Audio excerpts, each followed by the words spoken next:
ഈ നിയമം പലതരത്തിലുള്ള വെല്ലുവിളികൾ നേരിടുന്ന ഒരു കാലഘട്ടത്തിൽ ഈ നിയമം സാധാരണ ജനങ്ങളിൽ, പ്രത്യേകിച്ച് കുട്ടികളിൽ, ബഹുമാനപ്പെട്ട കമ്മീഷണർ അദ്ദേഹത്തിൻ്റെ ആ നിലനിൽക്കുന്ന സമയത്താണ് ഞങ്ങൾ കേരളത്തിൽ ആർട്ട്ലി ക്ലബ്ബുകൾ രൂപവത്കരിക്കാൻ തീരുമാനിച്ചത്.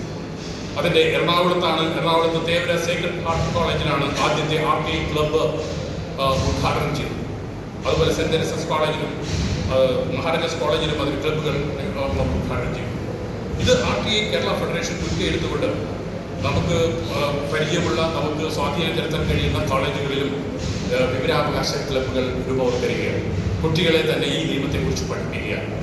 അവർക്ക് ഇടപെടാവുന്ന മേഖലകളിൽ അവരെ അതിനെ സഹായിക്കുക ഉൾപ്പെടെയുള്ള കാര്യങ്ങൾ ചെയ്യാൻ കഴിയും.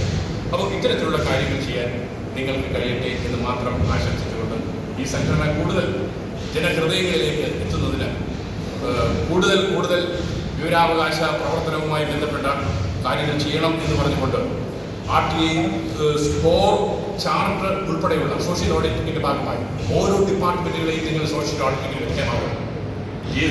ഇതാണോ മറ്റേതൊരു ഡിപ്പാർട്ട്മെൻറ്റായോ പോലീസ് ആണെങ്കിലും അവർക്ക് ഓരോ മാർക്ക് കൊടുത്തുകൊണ്ട് അവരുടെ പ്രവർത്തനത്തെ വിലയിരുത്തുകയും മെച്ചപ്പെട്ട ആ പ്രവർത്തനം കാഴ്ചവെക്കുന്ന ഉദ്യോഗസ്ഥന്മാരെ 4 പേര് മുൻപാകെ വിളിച്ച് ആദരിക്കുകയും ചെയ്യാനുള്ള ആർജവം കാണിച്ചില്ലെങ്കിൽ പിന്നെ എങ്ങനെയാണ് നമുക്ക് ഈ രംഗത്ത് പ്രവർത്തിക്കാൻ കഴിയും?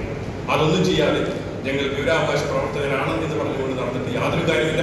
അത് ഇതിനു വേണ്ടി ജീവൻ കൊടുത്ത 108ഓളം ആളുകളോട് ചെയ്യുന്ന ഏറ്റവും വലിയ ദ്രോഹമായിരിക്കും, രക്തസാക്ഷികളോട് ചെയ്യുന്ന ദ്രോഹമായിരിക്കും.